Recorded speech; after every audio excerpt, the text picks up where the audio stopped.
नमस्कार विद्यार्थी मित्रांनो, नोट्स इन मराठी या आपल्या शैक्षणिक यूट्यूब चॅनलवर तुमचं मनापासून स्वागत आहे. आज आपण भूगोलातील एका अत्यंत रंजक संकल्पनेवर चर्चा करणार आहोत. विचार करा, तुम्ही विमानाने प्रवास करत आहात. 1 जानेवारीला तुमचा प्रवास सुरू होतो आणि पोहोचल्यावर तुम्हाला कळतं की आज 31 डिसेंबर आहे. तुम्ही एक दिवस मागे गेला आहात. हे कसं शक्य आहे? आज आपल्याला मिळालेल्या अभ्यासाच्या सामुग्रीत आंतरराष्ट्रीय वाररेषेबद्दल अशीच काही गोंधळात टाकणारी पण मजेशीर माहिती दिली आहे. चला, हे जरा सविस्तरपणे समजून घेऊया. मला वाटतं याची सुरुवात आपण सुनील आणि मिनलच्या पृथ्वी प्रदक्षिणेच्या गोष्टीने करूया. हो, ती गोष्ट या संकल्पनेचा पाया समजून घेण्यासाठी अगदी उत्तम आहे. कल्पना अशी आहे की सुनील आणि मिनल दोघंही ग्रीनविच म्हणजे 0° रेखावृत्तावरून निघतात. गुरुवारी दुपारी 12 वाजता. हो, गुरुवारी दुपारी 12 वाजता पृथ्वी प्रदक्षिणेसाठी. फरक फक्त इतकाच की सुनील पूर्वेकडे जातो आणि मिनल पश्चिमेकडे. आणि इथेच तर खरी गंमत सुरू होते. जेव्हा ते पृथ्वी प्रदक्षिणा पूर्ण करून परत त्याच ठिकाणी भेटतात, तेव्हा सुनीलच्या मते शनिवार असतो, तर मिनलच्या मते असतो बुधवार. दोघे एकाच ठिकाणी एकाच वेळी असूनही दोघांचे वार वेगवेगळे कसे? आणि तो गुरुवार गेला कुठे? हाच तो गोंधळ आहे ज्यासाठी आंतरराष्ट्रीय वाररेषेची गरज निर्माण झाली. या गोंधळाचं मूळ आहे पृथ्वीच्या परिवलनात, म्हणजे पृथ्वी पश्चिमेकडून पूर्वेकडे फिरते. हो. यामुळे काय होतं की पूर्वेकडील ठिकाणांची वेळ पश्चिमेकडील ठिकाणांपेक्षा नेहमीच पुढे असते. म्हणजे जपानमध्ये आपल्या आधी दिवस उजाळतो तसं. अगदी बरोबर. आता सुनील पूर्वेकडे प्रवास करत होता, त्यामुळे प्रत्येक रेखावृत्तावर वेळ पुढे जात होती. अच्छा. जेव्हा तो 180° रेखावृत्तावर पोहोचला, म्हणजे ग्रीनविचच्या बरोबर विरुद्ध बाजूला, तेव्हा त्याच्यासाठी गुरुवार संपून मध्यरात्रीचे 12 वाजले होते आणि शुक्रवार सुरू झाला होता. ओके. आणि जेव्हा तो पूर्ण फिरून परत 0° रेखावृत्तावर आला, तेव्हा त्याच्यासाठी एक पूर्ण दिवस अधिक गेला होता. म्हणून त्याच्यासाठी शनिवारची दुपार झाली होती. आणि मिनलच्या बाबतीत मग ह्याच्या अगदी उलटं झालं असणार, बरोबर? अगदी बरोबर. मिनल पश्चिमेकडे प्रवास करत होती. म्हणजे ती वेळेच्या मागे प्रवास करत होती. हो, त्यामुळे प्रत्येक रेखावृत्तावर वेळ मागे जात होती. तिच्यासाठी गुरुवारची सकाळ, मग बुधवारची रात्र, असा उलटा प्रवास झाला. बापरे. आणि ती परत 0° रेखावृत्तावर पोचली तेव्हा तिच्या मते बुधवारची दुपार होती. म्हणजे एकाच ठिकाणी असूनही वेळेचा आणि वाराचा एवढा मोठा गोंधळ होऊ शकतो. मग यावर उपाय काय? याच गोंधळावर उपाय म्हणून आंतरराष्ट्रीय वाररेषा ही संकल्पना जन्माला आली. 1884 मध्ये वॉशिंग्टनमध्ये एक परिषद झाली होती. तिथेच हे निश्चित करण्यात आलं. ही एक काल्पनिक रेषा आहे जी साधारणपणे 180° रेखावृत्ताला अनुसरून काढलेली आहे. आणि यामुळे जगभरात तारीख आणि वार यामध्ये एक सुसूत्रता आणता येते असं म्हणता येईल. हो, जागतिक संकेतानुसार पृथ्वीवर दिवसाची सुरुवात आणि शेवट ह्याच रेषेवर होतो असं मानलं जातं. आणि इथेच तर खरा रंजक भाग येतो. ही रेषा ओलांडताना नक्की काय होतं? याचे 2 सोपे नियम आहेत. नियम पहिला, जेव्हा तुम्ही पश्चिमेकडून पूर्वेकडे प्रवास करता, म्हणजे जपानकडून अमेरिकेकडे, बरोबर, तेव्हा तुम्हाला तोच दिवस आणि तीच तारीख पुन्हा मिळते.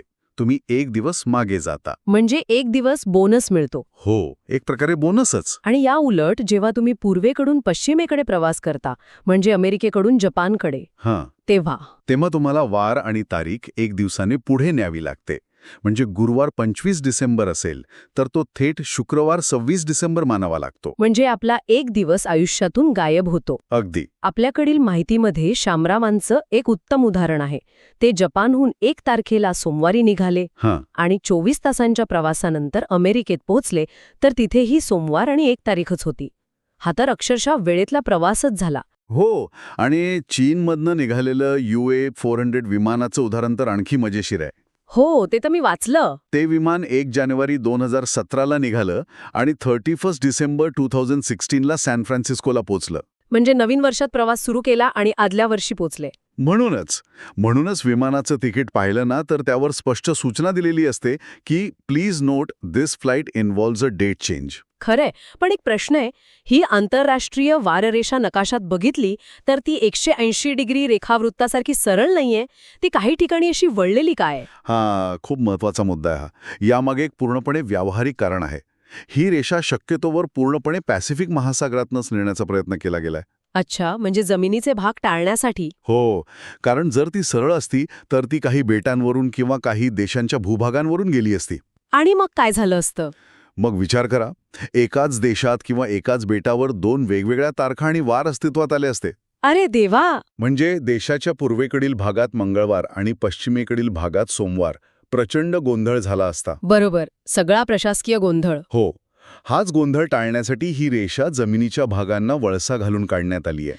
तर मग आजच्या जगात या रेषेचं महत्त्व काय आहे, म्हणजे आजच्या डिजिटल युगात? आज तिचं महत्त्व कमी होण्याऐवजी मला वाटतं वाढलंय.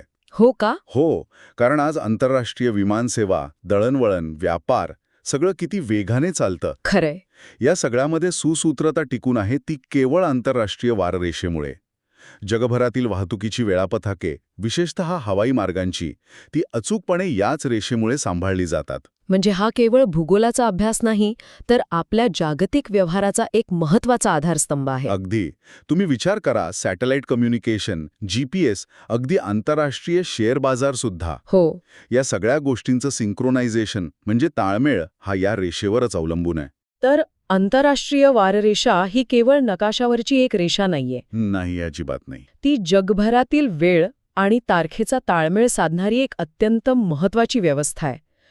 सुनील आणि मीनलच्या गोंधळापासून ते विमान प्रवासात एक दिवस मिळवण्यापर्यंतच्या उदाहरणांवरून हे अगदी स्पष्ट होतं. थोडक्यात सांगायचं तर पश्चिमेकडून पूर्वेकडे जाताना एक दिवस मिळतो बोनस. आणि पूर्वेकडून पश्चिमेकडे जाताना एक दिवस गमवावा लागतो. ही त्याची किंमत आहे. ही चर्चा संपवताना एक विचार करण्यासारखा मुद्दा आहे. आंतरराष्ट्रीय वाररेषा ही पूर्णपणे मानवाने तयार केलेली एक काल्पनिक संकल्पना आहे. म्हणजे निसर्गात अशी कुठली रेषा अस्तित्वात नाहीये. बरोबर. तरीही या एका काल्पनिक रेषेमुळे आपला संपूर्ण जागतिक व्यवहार, आपला प्रवास आणि अगदी वेळेची संकल्पना कशी नियंत्रित होते हे आश्चर्यकारक नाही का?